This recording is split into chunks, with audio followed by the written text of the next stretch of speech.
Ingat, rezeki ada 4 jenis. Rezeki madmun, rezeki mamluk, rezeki mau'ud, rezeki maksum.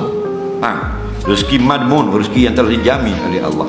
Rezeki mau'ud, rezeki yang dijanjikan oleh Allah, takkan lari punya. Rezeki mamluk, rezeki yang kita milik. Rezeki maksum, kita dapat bagi korang.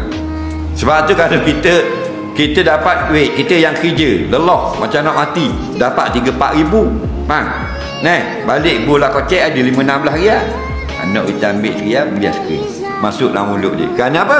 Kerana sudah ditulis rezeki anak kita. Bukan duit kita, itulah duitmu, bukan rezekimu.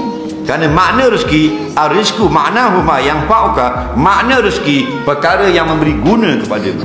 Mu boleh makan tak piti mu? Dah boleh makan, bukan rezekimu. Dah siapa makan? Jadi kuih, bolang mulut dia, rezeki anakmu. Pencuri, rezeki dia dah. Dah rezeki mana curi orang? Ar-rizqu ma yang fa'uka walau kana muharrama. Rezeki itu benda yang beri guna walaupun haram cara mendapatkannya.